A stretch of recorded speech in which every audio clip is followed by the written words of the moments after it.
Growing mystery today after homes and businesses all across South Florida reported a mysterious shaking. Developing tonight, South Florida shaking. The rumbling felt from North Broward all the way to the Florida Keys. But we're told it wasn't an earthquake. Even down in Monroe County. Where are we having these mini earthquakes? That was weird as We've had several phone calls about people reporting shaking. The United States Geological Survey telling Local 10 News what may have felt like a small earthquake did not register. In fact, folks in Tavernier felt it all the way up from Homestead up to Parkland, so something shook a large area. almost like someone was opening and closing the door. I thought it was an earthquake. I've never been in an earthquake before. In Homestead, people tweeting it went on for 15 seconds.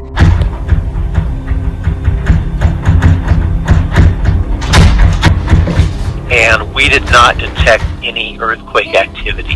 What people are describing, the shaking that lasted around 15 seconds, does appear to be what some people are calling a sonic boom. But what exactly caused this? That's still a mystery. Well, did you feel it or did you hear it? That was the question everyone in South Baldwin County was asking this afternoon after something shook buildings and rumbled its way through the area. They described it as everything from an earthquake to a meteor. Now, the U.S. Geological Society is not registering any earthquake in the immediate area. Well, first thing I thought was a jet. You know, maybe a jet had crashed, and it wasn't a sonic boom because didn't sound nothing like it. I've heard that before, but I mean, the first thing I thought was earthquake. The house was shaking, and my daughter like, "Mama, you feel that?" And I looked at the curtain, and it was like, ooh. It did for like a good 10, 15 minutes. I'm like, did we have an earthquake in Foley?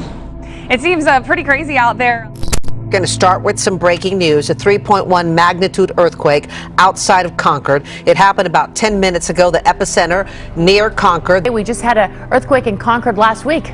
Yeah, you guys, I just actually felt it here. I was getting ready to tape something for the station and felt the shaking. It lasted about 2 to 3 seconds and happening on the same fault that we had the earlier earthquake this week, which was a 3.6 magnitude. So this is smaller than the earthquake earlier this week. Now, we don't hear too much about this fault. It's somewhat of a sleeper fault. And Europe's largest active volcano has erupted for the first time this year. Mount Etna sent lava and rocks high up into the air overnight. There is no risk to the local population apparently, except for a light dusting of ash, which blew over some nearby towns.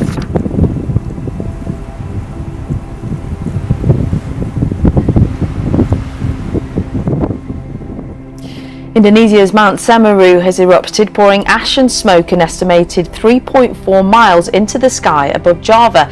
The volcano is one of the country's most popular hiking destinations. So far, no one has been asked to evacuate and no casualties have been reported. Villagers living on the mountain slopes have been warned of a possible cold lava mud flow, which can be triggered by intense rainfall. In Indonesia's South Kalimantan province on the island of Borneo, heavy rain has lashed these villages and towns for days. Tens of thousands of people have been evacuated. This was a picturesque but fortunately empty cottage at Chorley in Lancashire before and after the floods. Some places are expected to get 2 months of rain in just a few days. We've been here in Mellington Avenue for 33 years and we've never had it quite as bad as this. And it's a bit more alarming. Storm Christoph started with strong winds and heavy rain, but now temperatures are falling. Many places are dealing with a difficult combination of rising water levels and falling snow. At Didsbury near Manchester, the River Mersey rose to record levels. We're often told not to drive through floodwater, but this driver didn't get the memo. Wrong speed. Yikes. Another night of unrest in Tunisia. young protesters raging against unemployment, poverty and police brutality in some of the country's poorest neighborhoods. That also include the state of the economy, joblessness and police violence. They came a decade after a street vendor set himself on fire in protest over the same issues, an event that became a catalyst for the 2011 revolution in Tunisia and the Arab Spring. The government has deployed army across several cities. Hundreds of people have been arrested. Giants and our news organisations hotted up today. While the federal government is determined to introduce a news media bargaining code so that the likes of Google and Facebook pay for the news that they cut and paste, that's a kind way of saying what they do, a Senate committee is looking at the issue. Today, Google fired their biggest shot yet, threatening to close down the search engine to all Australians.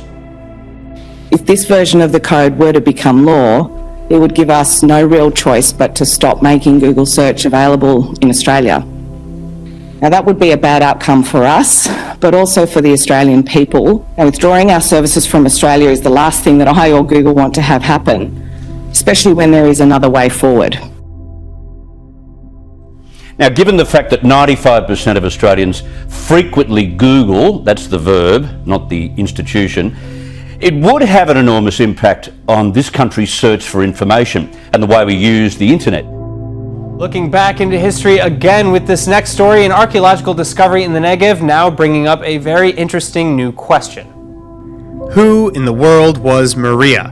This is the new question baffling researchers at the Israel Antiquities Authority following the discovery of an incredible 1,400-year-old stone, and the flat, round Byzantine-era artifact appearing to be a headstone with a Greek inscription text reading Blessed Maria, who lived an immaculate life and died on the 9th of February.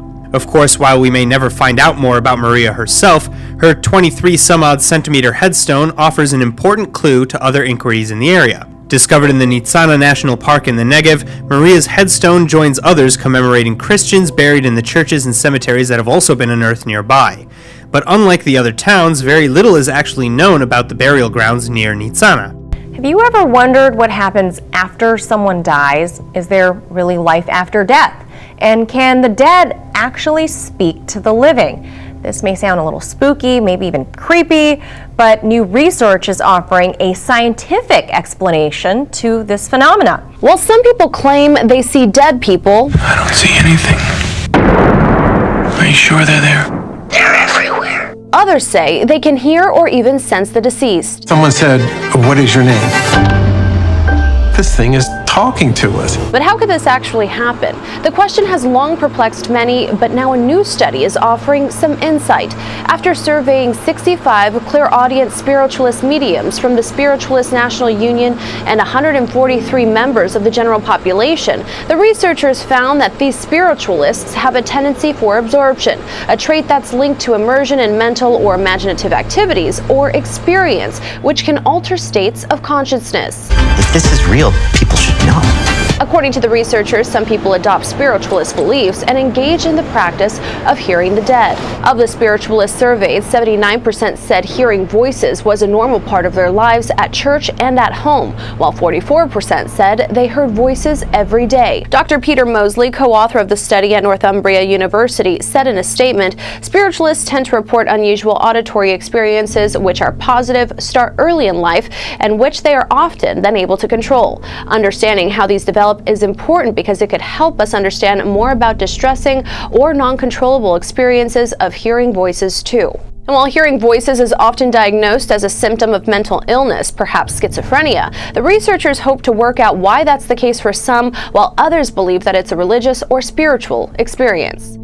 We certainly needed something to lighten up a bit. Hopefully it's not really scary news for people out there, but it's hard to understand why it was in the COVID-19 relief bill, but one thing is really clear, lawmakers want to know more. So this mysterious blue light was captured over the skies of Hawaii just this week, and it's these kind of events that have inspired the order for more information on UFOs that was tacked on to that COVID-19 relief bill. We want to know who are they, you know, why are they here? What are their intentions, and how long have they been here? The clock is ticking for the Pentagon's discrete program to investigate UFOs as ordered by a clause in the coronavirus relief bill.